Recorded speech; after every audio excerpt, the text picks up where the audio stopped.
Don't act too close to me tonight. People here don't know I'm dating you. She ordered before her work awards gala, then moved my seat to the back table so she could sit up front and take photos like she was single. I left quietly. By the time I reached the parking garage, she'd left 5 voicemails, each one more frantic, sobbing that it was just for appearances and begging me to please answer the phone. I, 31, male, had been with Rachel, 29, for 18 months when she invited me to her company's annual awards gala. The invitation came with instructions I should have recognized as red flags. Don't act too close to me tonight. People here don't know I'm dating you. She said it casually, like she was reminding me to bring a jacket. When we arrived at the ballroom, I was wearing the suit she'd picked out. My name was on the seating chart next to hers at table 1, right up front near the stage. I saw it printed there. Rachel saw it too.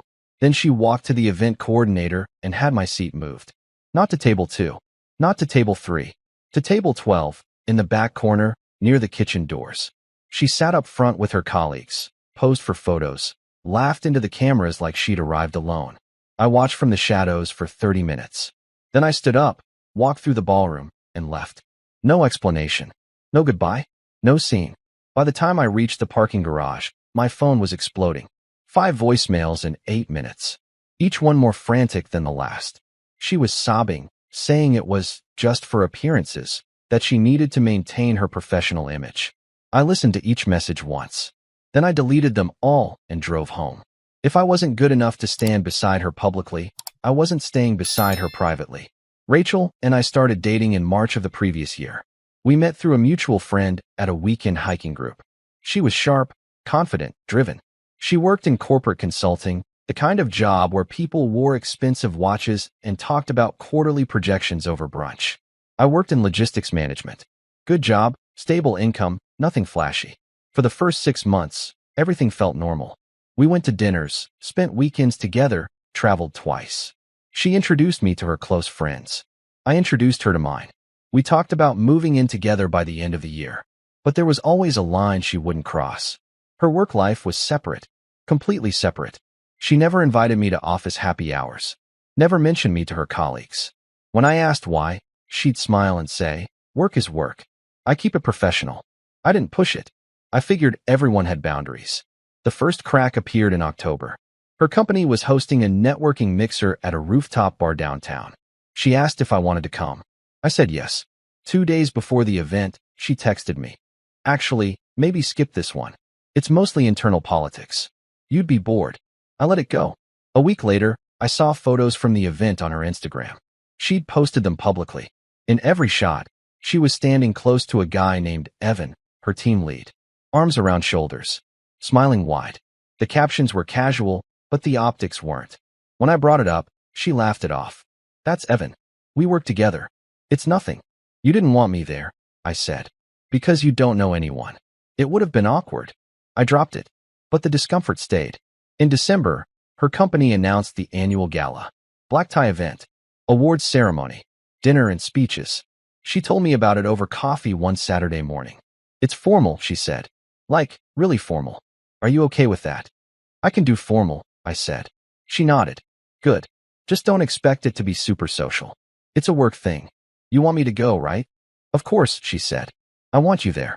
But her tone didn't match her words. It sounded rehearsed. The gala was scheduled for January 18th. 2 weeks before the event, she started giving me rules. Don't talk too much. Don't drink too much. Don't make jokes unless you're sure they'll land. And the biggest one, don't act too close to me. People there don't know I'm dating anyone. I stared at her. "You've been with your company for 3 years.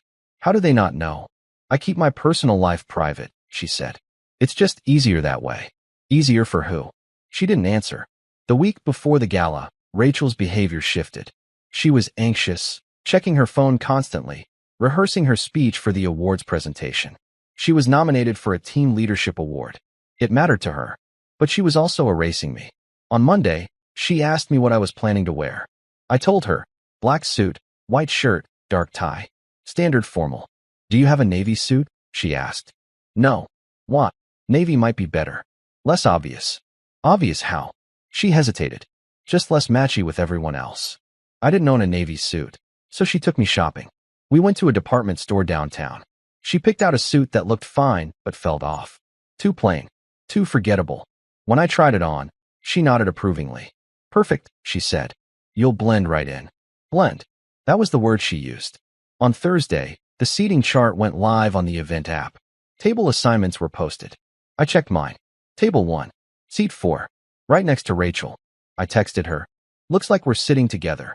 She replied an hour later. I'll double check that. Might need to shift a few people around for work reasons. Work reasons. Another phrase I was starting to hate. On Friday night, she came over to my apartment.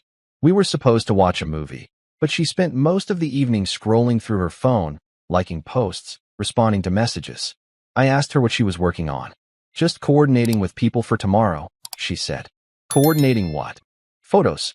Table arrangements. You know, event stuff. That night, she stayed over.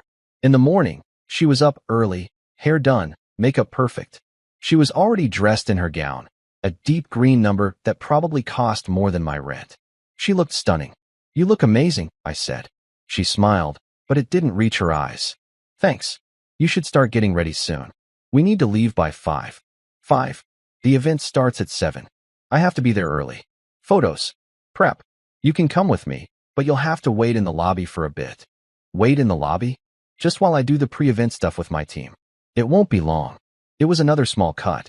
Another reminder that I was adjacent to her life, not part of it. We arrived at the venue at 5:20 p.m. The hotel ballroom was massive, chandeliers hanging from the ceiling, round tables arranged in neat rows.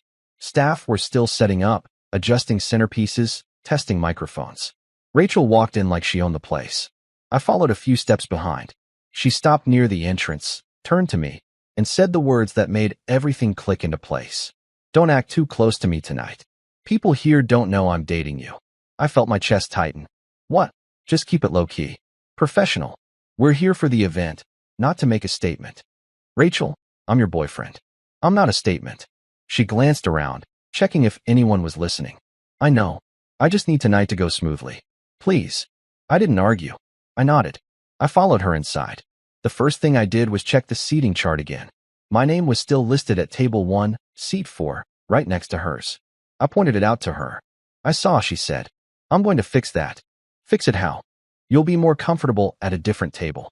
Trust me. Before I could respond, she walked over to the event coordinator, a woman in a headset holding a clipboard. They spoke in low voices. I watched Rachel gesture toward the seating chart, then toward me, then back to the chart.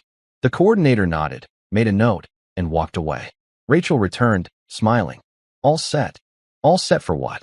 Your new seat. You're at table 12 now. It's closer to the bar. You'll have more space. Table 12. I didn't need to check the chart to know what that meant. Table 12 was in the back corner, near the kitchen doors, where the lights were dimmer and the speakers were quieter. It was where they put the +1s nobody wanted to explain. Rachel, I said quietly, why are you doing this? I'm not doing anything. I'm just making sure everyone's comfortable. I was comfortable at table 1. You don't know anyone at table 1. I know you. She looked at me, and for a second, I thought she might change her mind. But then she glanced over her shoulder, saw a few of her colleagues entering the ballroom, and her expression hardened. Just go with it, she said. Please. For me. I didn't say anything. I walked to table 12 and sat down. Update 1. The ballroom filled quickly. By 6:45 p.m., every table was packed. Table 1 was the loudest. Rachel sat in the center, surrounded by her team. Evan was on her right. Another colleague, a woman named Darcy, was on her left. They were laughing, clinking glasses, posing for photos. I watched from table 12. My table mates were polite but distant. A couple from accounting. A guy from IT who spent most of the evening on his phone. A woman who introduced herself as someone's sister. None of them knew Rachel. None of them knew why I was there. At 7:10 p.m., the program started. Speeches, awards, video montages. Rachel's category was announced at 7:35 p.m. She didn't win, but she was gracious, clapping politely, smiling for the camera. When the winner's name was called, she stood and applauded like it didn't bother her. But I saw the tightness in her jaw. After the awards, the event shifted into dinner service. Plates were brought out. Wine was poured. Conversations grew louder. Rachel never looked back at my table. Not once. At 8:05 p.m., I stood up. The couple from accounting glanced at me. Heading out? The woman asked. Yeah, I said. Early morning tomorrow. She nodded. Have a good night. I walked through the ballroom. Slow, steady steps. I passed table 6. Table 4. Table 2. I walked right past table 1. Rachel's back was to me. She was mid-conversation, laughing at something Evan said. I didn't stop. I didn't say goodbye. I kept walking until I reached the exit, pushed through the double doors, and stepped into the hallway. The silence was immediate. No music. No voices. Just the hum of the air conditioning. I took the elevator down to the parking garage. My hands were steady. My breathing was calm. I wasn't angry. I wasn't hurt. I was done. I reached my car at 8:12 p.m. I unlocked the door, sat in the driver's seat, and placed my phone in the cup holder. Then I started the engine. At 8:14 p.m., my phone buzzed. A call from Rachel. I didn't answer. At 8:15 p.m., it buzzed again. Another call. I let it ring. By 8:18 p.m., there were 5 missed calls. Then the voicemail started. I turned on the speaker and listened to the first one. Hey, where are you? Someone said you left? Call me back. Her voice was confused but controlled. The second voicemail came 30 seconds later. Seriously, where did you go? People are asking. Just call me. Please. Now there was an edge to her tone. The third voicemail was longer. Okay, I get it. You're upset. But can we please talk about this? I didn't mean for it to come off that way. Just come back. Please. I'll explain everything. Her voice cracked at the end. The fourth voicemail was pure panic. Please answer the phone. I'm sorry. I know I messed up. I just didn't want people to make assumptions. It wasn't about you. Please, just call me back. She was crying now. The fifth voicemail was barely coherent. I don't know what to do. Everyone's asking where you went. I told them you weren't feeling well, but I don't think they believe me. Please, just please answer. I need you to answer. I listened to all 5 messages. Then I deleted them. I put the car in reverse and drove home. Update 2. By the time I walked into my apartment, it was 8:50 p.m. My phone had 23 unread texts. All from Rachel. Where are you? Please call me. I'm freaking out. Everyone's asking questions. I told them you had a work emergency. Can you just text me back so I know you're okay? I'm leaving the event early. I can't focus. I'm coming to your place. I read through the messages once. Then I turned off my phone and went to bed. The next morning, I woke up to 46 messages. Rachel had escalated. She'd called my best friend, Dylan, asking if I was okay. She'd texted my sister, Claire, saying there was a misunderstanding and she needed to talk to me. She'd even messaged my coworker, someone she'd met once at a barbecue, asking if I'd shown up to work. At 10 a.m., she showed up at my apartment. I heard the knock. 3 sharp raps. Then her voice through the door. Please open up. I know you're in there. I just want to talk. I didn't answer. I'm not leaving until we talk, she said. I'll wait out here all day if I have to. I opened the door. She looked terrible. Makeup smudged. Hair pulled back. Same green gown from the night before, now wrinkled. Can I come in? She asked. No, I said. Her face crumpled. Please. I'm sorry. I know I messed up. I just didn't think it would be a big deal. You moved my seat to the back of the room, I said.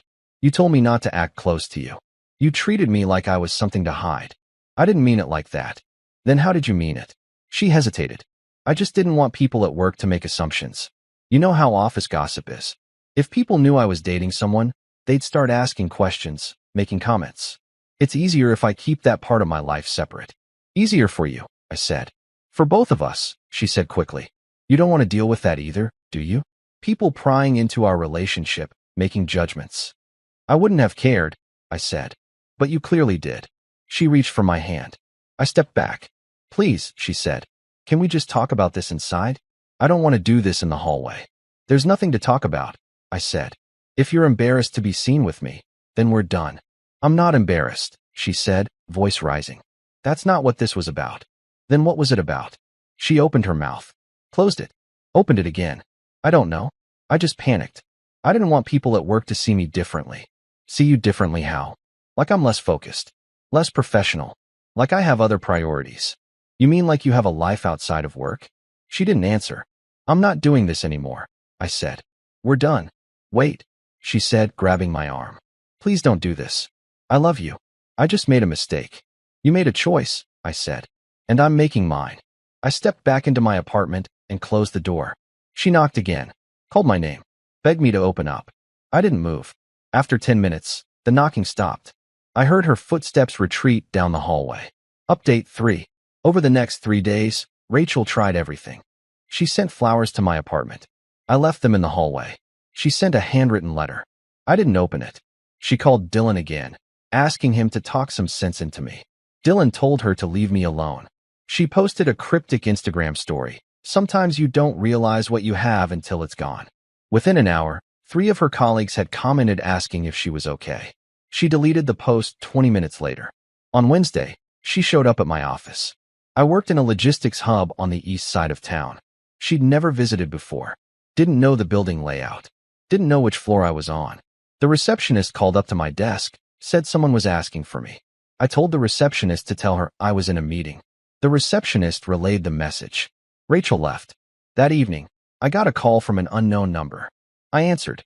"This is Evan," the voice said. "From Rachel's team." I almost hung up. "What do you want?" "I just wanted to say I didn't know," he said.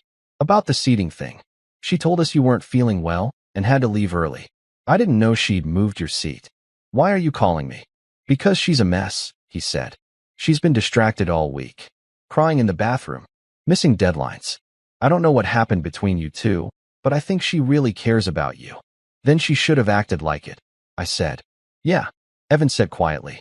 "You're probably right." He hung up. On Thursday, I received an email. The subject line was blank. The body of the email was a single sentence. "I'm sorry. I know that doesn't fix anything, but I needed to say it." I didn't reply. On Friday, Dylan called me. "She's asking mutual friends for advice," he said. "Trying to figure out how to fix things." "There's nothing to fix," I said. "I know," Dylan said. "But she doesn't seem to get that." "Then someone needs to tell her." "I think you already did." 2 weeks after the gala, I ran into one of Rachel's co-workers at a coffee shop downtown. Her name was Jenna. We'd met briefly at a party months earlier. She recognized me immediately. "Hey," she said, approaching my table. "You're Rachel's boyfriend, right?" "Was," I said. Her expression shifted. "Oh, I didn't know." "It's fine." She hesitated, then sat down across from me. "Can I ask what happened?" "She's been really off lately." I didn't know Jenna an explanation, but something about the way she asked made me answer honestly. "She moved my seat at the gala," I said. "Told me not to act close to her. Treated me like I was something to hide." Jenna's eyes widened. "She moved your seat?" "To table 12. In the back." Jenna's jaw dropped. "That's really messed up." "Yeah." She leaned back in her chair, processing. "I had no idea." "She told everyone you left because of a work emergency." "I left because I was done." Jenna nodded slowly. "I don't blame you." We sat in silence for a moment. Then Jenna spoke again. "She's been spiraling," she said. "Missing meetings. Snapping at people. She got passed over for a promotion last week. I think it's because she's been so checked out." "That's not my problem," I said. "I know," Jenna said. "But I think she knows she messed up. She's just too proud to admit it fully. Then she'll have to live with that." Jenna nodded. "Yeah, I guess she will." She stood up, gave me a small, sympathetic smile, and left. Over the following weeks, I heard more through the grapevine. Rachel had taken a leave of absence from work. Her Instagram went private. She stopped showing up to mutual friends' events. Evan mentioned to Dylan that she'd been seeing a therapist, trying to work on herself. I didn't reach out.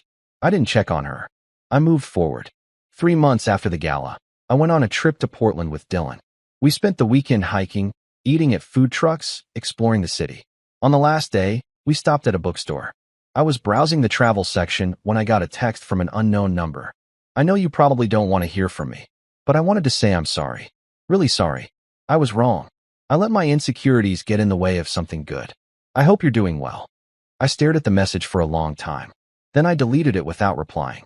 That evening, Dylan and I sat on a rooftop bar overlooking the city.